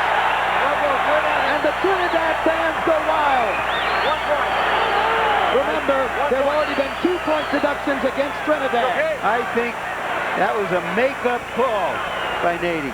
That should not have been counted as a foul or a serious foul. I said earlier, I saw Don King leaning over, talking with the commissioners, doing a boxing match, a promoter. That's not a good thing to do. Do you want to guess that Don was saying Vargas is throwing low punches too? He probably was, and then you caution your referee if you're a good commission to be equal here. And that's not a bad for Don King, but it's bad to, it doesn't look good. Flip Romansky ultimately grabbed King and tried to lead him away from Glenn Carano and Dr. Elias Ghanem when King was leaning over Carano and Ghanem to try to make his point. Mark Ratner, the executive director of the Nevada State Athletic Commission, was 2 seats away. Meanwhile, they're still busting each other face-to-face in the ring as round 10 comes to a close, and the crowd is on its feet again.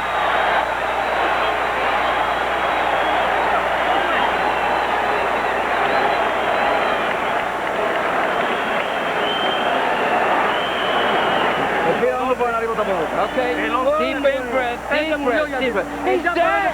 He's dead. With the jab, you got him. He's got it.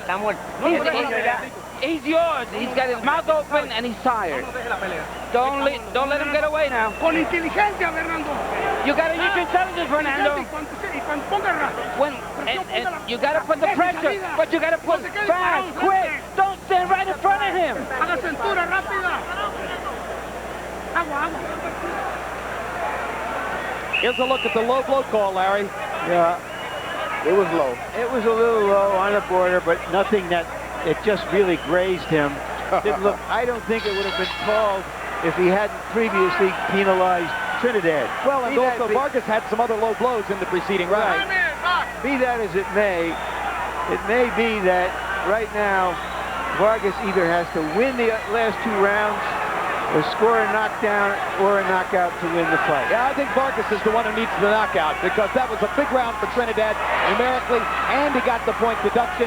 So in all likelihood, Trinidad should be ahead on the scorecards now. That's my take. Vargas is doing a good job, but he just got to stay out of the exchanges. If he just uses quickness, jab, hook, stay out of the way, beat Felix to the punches, but don't get into the exchanges. He is not the most powerful. It's been evident tonight.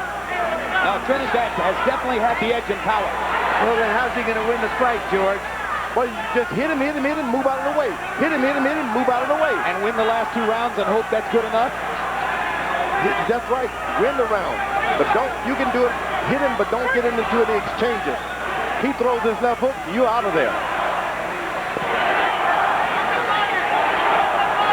You see how he hits him with a jab, gets out of the way. Now get out of the way, and he should be doing now, which he did. This has been another showcase for the relentlessness of Felix Trinidad. Sure, he doesn't do a lot of different things in there, but the one thing he does with passion, commitment, pride, and absolute determination all the time. Try to match my will.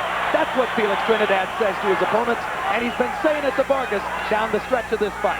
He knows how to go forward, and he uses it. He's aggressive. Some fellas, they only do it when they have to go forward. This Trinidad is a go-forward puncher. He takes your heart, George. He takes your heart. He hasn't taken Vargas' heart yet, but that would be hard to do. Vargas has a ton of heart.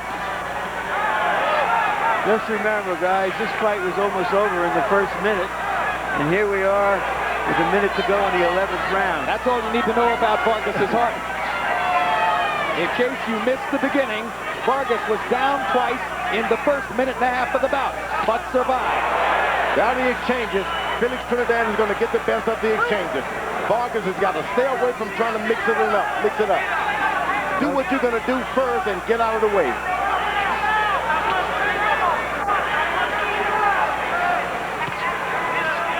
Now get out of the way, he should be doing now. Good left hook inside by Vargas. Vargas with a momentary flash of offense, but Trinidad freezes him with a hard right hand to the jaw. Straight punches by Trinidad right up the middle. They get there quick. There you go, Vargas. He's beating him to the punch and he's rattling him. He's got his heart, he's got his power. Don't get into the exchanges. What a battle. And again, they're on their feet.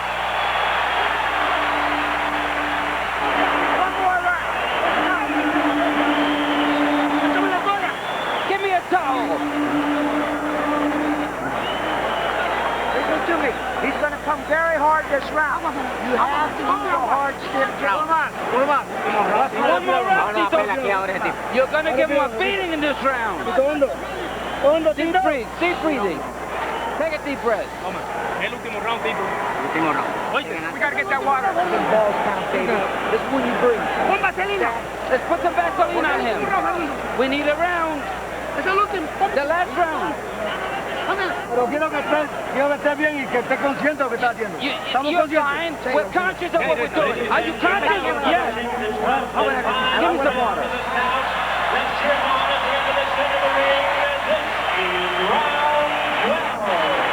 Fernando Vargas has bitten off more than he could chew, in the opinion of many, but he has chewed it, and he has to chew it again in this last round to pull it out. But Felix Trinidad has been outlanding Vargas down the stretch and with bigger firepower most of the time.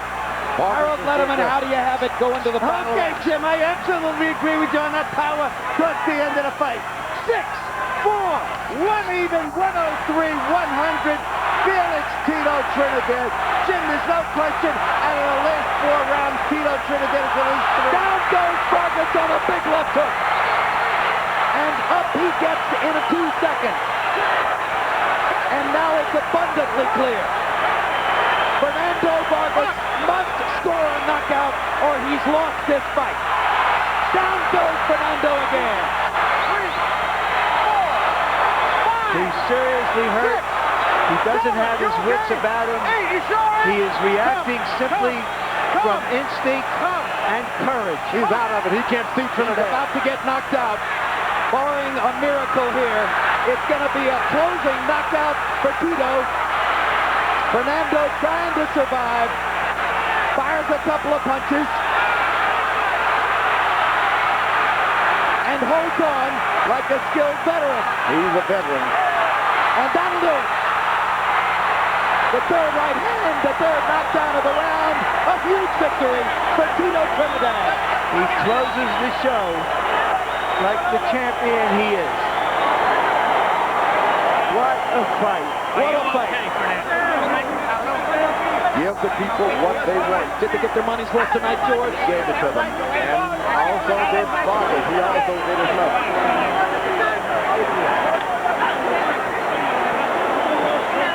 What a champion. What a performance by Trinidad. Start to finish. Braveheart. Braveheart all the way. Never thought that Trinidad could do what he did tonight. No way. He beat a superior boxer. Left jab and power punches, getting up off the canvas, being in trouble, recuperating. I didn't think he had it. He underlined his trademark, George. Two-fisted power, relentless determination. I never thought he could do it. And he had to back up a few times, and he was still effective. The pride of Puerto Rico stands on top of the boxing world after a performance for the ages.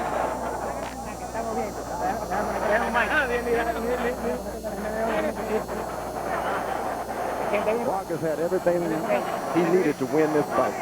Trinidad did everything he was supposed to do. Two great fighters, a little greater than the other tonight. What a testament to the skill level in the sport right now.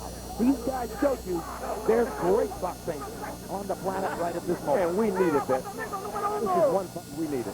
Hey, what a year it's been, George. Barrera Morales, Vargas Duarte, De La Hoya Mosley, and now this.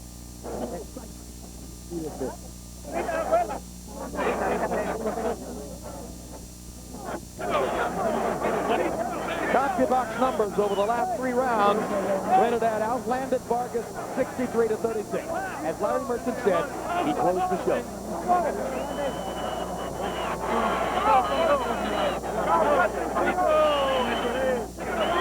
You know, Vargas, if he had not been the kind of fighter he is, he would have tried to close the show himself. That's what got him in trouble. So, 2 heroes tonight. Let's take a look at a pictorial profile of what this fight was all about. What a battle. Fire against fire. Round 1. Felix Trinidad shocked Fernando Vargas and shocked the arena with 2 giant left hooks that started the fight by putting Vargas onto the seat of his pants twice. This came in the first minute and a half of the fight, and there was considerable question whether Vargas could make it out of round number 1. But the 22-year-old from California showed heart and determination as he got up, managed to finish the round. He was still wobbly in round 2, seemingly rocked back by every power punch from Trinidad. But then in round number 3, a slight mishap, and Trinidad began to swell around the right eye. And by the 4th round, Vargas had completely changed the momentum of the fight and deposited Trinidad on the canvas with his own left hook. Then the low blows began. The first low blow foul by Trinidad, and a long delay. A point was eventually deducted from Trinidad for low blows. In round 7, a second point deducted from Trinidad for low blows. At that moment, it seemed as though Vargas was probably in control on the scorecards. But by the 9th round, Trinidad had reasserted control of the fight, taken over with his two-fisted power. And then in the 10th round, Fernando Vargas was penalized himself for a low blow. And now it became clear that Trinidad was the man who had probably regained command on the scorecards. So going to the 12th round, you had every reason to believe that Fernando Vargas needed a knockout to win. And Vargas stepped in like the warrior he is to try to get it, with the result being that he went into range for Trinidad's sustained power, a right and another big left hook, and Felix Trinidad, who maintains his power through the fight as well as any fighter in recent memory, had it in the 12th round for 3 knockdowns and ultimately a TKO of Vargas. Against spirited and brilliant opposition, a fabulous performance by Trinidad. Don't hook with a hooker. 39th victory of Felix's great career. Don't hook with a hooker? He had no choice. He had no choice. By this time, Vargas was completely out on his feet. It would have been a near miracle if he had been able to finish. And referee Jay Nady stepped in to end the torture with less than 2 minutes to go in the fight. Let's go to Jimmy Lennon Jr. for the official particulars on a fabulous fight. Ladies and gentlemen, we have the time. 1 minute, 33 seconds in round number 12. He's the winner by way of knockout. He is still undefeated. And now the WBA and IBF 154-pound world champion, Felix Tito Trinidad.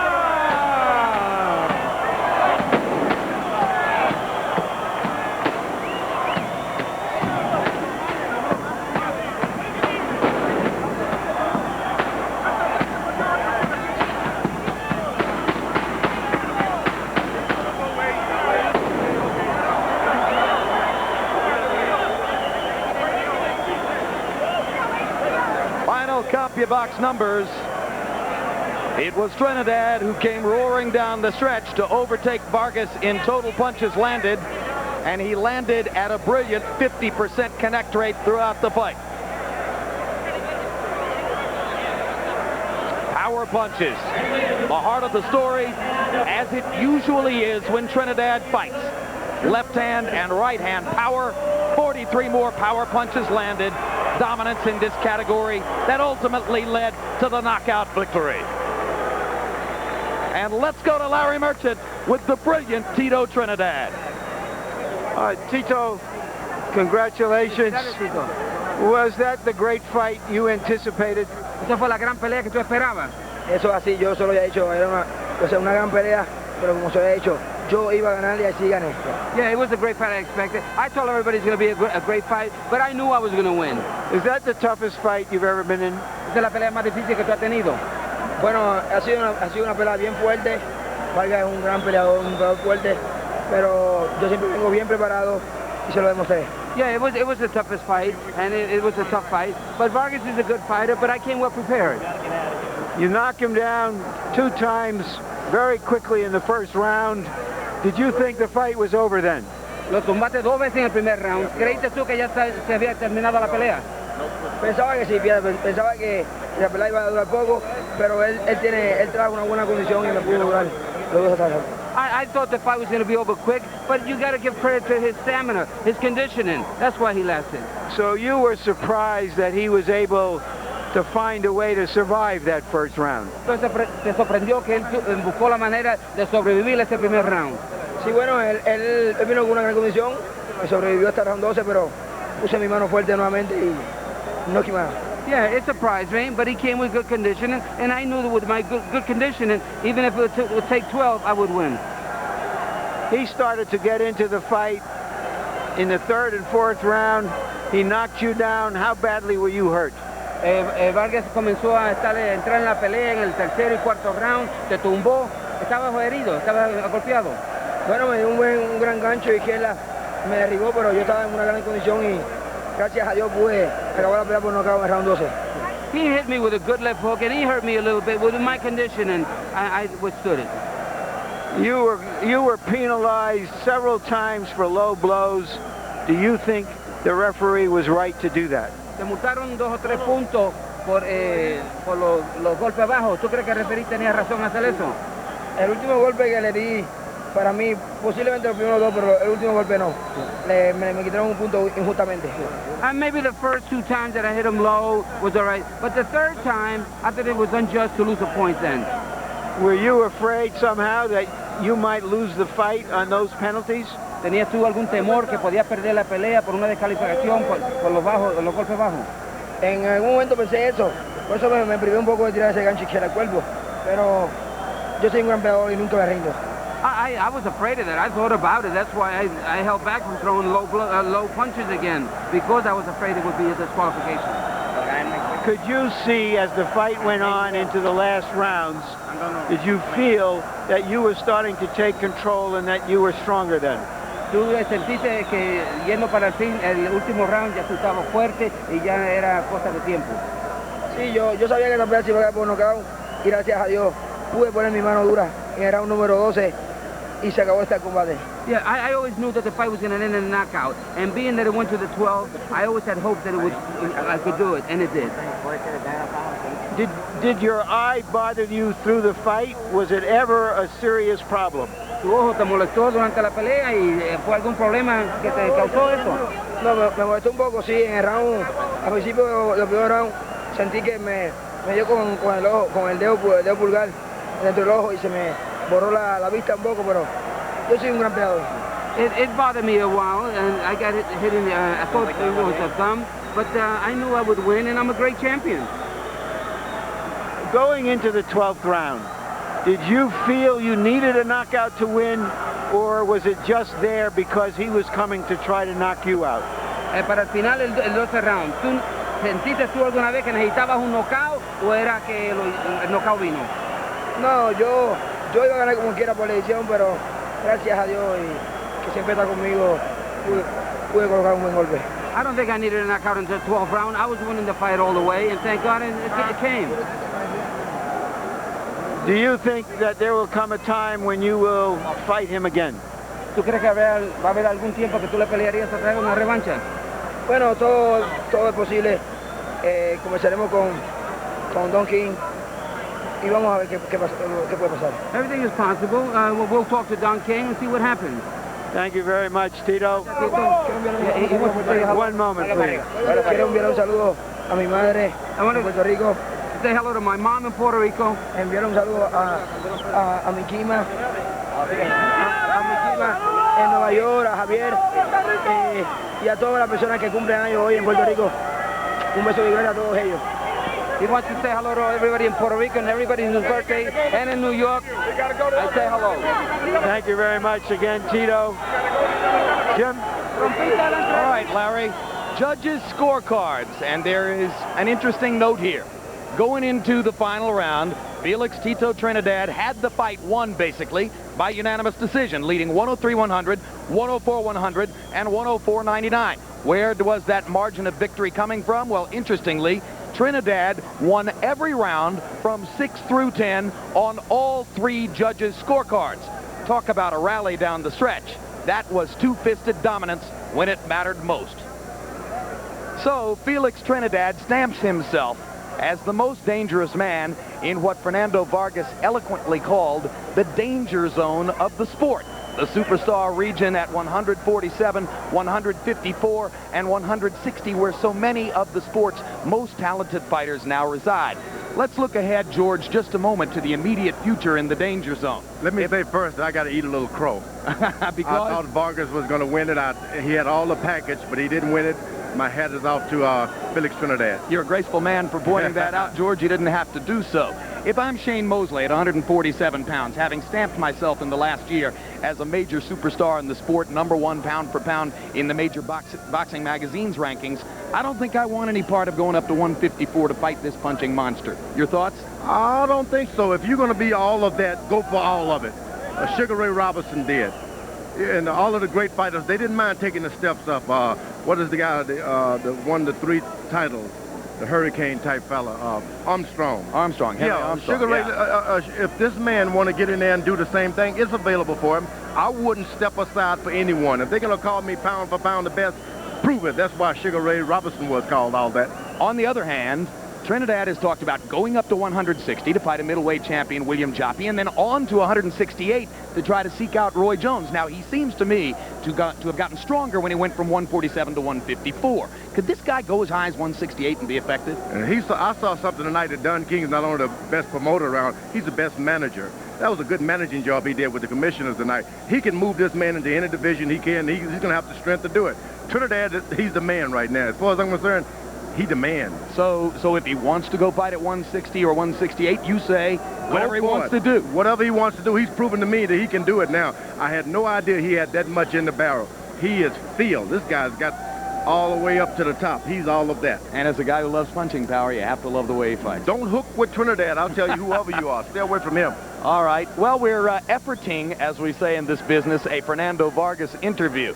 But I've gotten no cue to throw into the ring for Larry to talk to Vargas, so having wrapped it up with George from here for a moment, let's go back upstairs to James Brown and Emmanuel Stewart and see what Manny has to say about that great fight.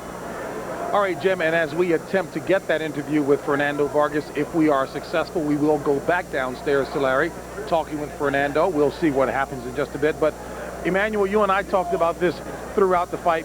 A couple of questions that we had asked. One, how would each fighter handle a crisis? Clearly, the crisis early on was that of Fernando Vargas. He did handle that crisis. Well, I think a lot of the surviving the crisis in the first round was as an attribute to the fact that Fernando Vargas was hurt, but Felix Trinidad did not really press real hard, unlike what I expected after the 2 knockdowns in the first round. Trinidad seemed to have been very relaxed and stayed back, but I think the experience was a big factor going down the stretch. And when a fighter is experienced, even though he's tired, his mind can function and think better. And you can see the difference in the accuracy of the punches from Trinidad going down the stretch as compared to Vargas. You've answered the question that I was going to ask, but let me take it from another direction. One of the questions I did ask repeatedly going into the main event is, was Fernando Vargas ready for a ring-savvy veteran like Felix Trinidad? With this tattooing this evening, does that affect Vargas's head significantly? I think Vargas, the image and the market value of Fernando Vargas is triple of what it was before this fight. Triple beef. I think he is really a big household name. He fought a great fight. Everyone respects his performance. And then you attribute the fact that he was knocked down twice, seriously knocked down in the first round. It looked like the fight was over. And then had 2 serious body low blows and survived all of that to still put up a great fight. So I think this fight benefited him a lot anyway, even though he did not win it. So while you think that Vargas's market value may well have been tripled, I guess I'm asking to put yourself, hoping that we will get the interview with Vargas, but put yourself in his mind. Do you think that macho image of his has been sufficiently damaged that it will weaken him as a fighter, or will he have more resolve coming out the next time? I think he will have more resolve. I think he will be more confident to some degree still coming up. I think he accepted this as he loves gangster type mentality movies, so he went out on his shield, so to say. So he watches his movies, Scarface and all of that. So I think when he evaluates everything, he's going to still be proud of himself. All right. Certainly wanted to ask you one other question on that, but let's check in right now with Larry Merchant, who is outside the locker room of Fernando Vargas. Larry? Thank you, JB. I'm outside of Fernando Vargas's locker room. He is normally a stand-up guy who fought a stand-up fight, but he took a lot of punishment, and of course the punishment is mental as well as emotional, and he is not prepared to give an interview at this time. Back to you, JB. All right, Larry, thank you very much. Tito, truly a sensational warrior. Now I understand why you couldn't give me a definitive answer when I pressed you at the beginning as to who you felt would win this fight. Well, outside of the knockdowns, the early part of the fight, most people felt would be for Vargas. But going down the stretch after 6 rounds, Tito gets into this robot, I told you, destructive type mode, and he thinks, he puts pressure, and it's not so much just the physical pressure, but the mental pressure. His mind is extremely alert, and he functions very well in the later rounds. And it was just a little too much, I think, for Fernando this time. But those two could fight again with more experience on Fernando's part, and it would still be an exciting fight. A sensational fight indeed. Emmanuel, thank you for your insight as always, buddy. My pleasure. All right, Vargas indeed had the heart, but he did not have the experience to contend with Tito. Tito said that he would end this fight with a first-round knockout. It almost happened. He did it in the 12th. Trinidad versus Vargas has been brought to you by Mandalay Bay Resort and Casino, Las Vegas, Nevada. Tonight's match was also brought to you by Brewery Fresh Budweiser, the undefeated king of beers. This Bud's for you. And by TVKO, pay-per-view entertainment from HBO. We'd also like to thank our internet partners and the following magazine partners. So for all of us here at the Mandalay Bay Resort and Casino in Las Vegas, Nevada, I'm James Brown saying so long. Our executive producer is Rick Bernstein. Tonight's broadcast was produced by Dave Harmon and directed by Mark Payton. Associate producers Max Siegel, Thomas Odefeld, and Mike Whalen. Assistants to the producer Thomas Huffine and George Jakovic. Production manager John McCallie.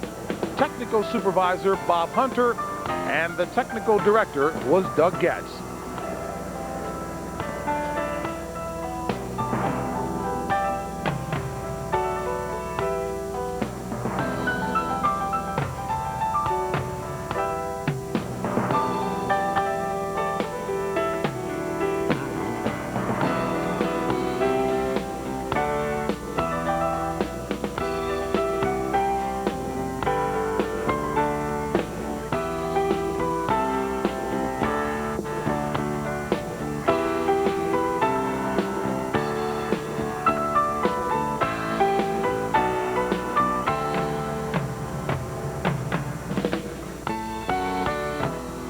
This has been a presentation of TVKO, pay-per-view from HBO.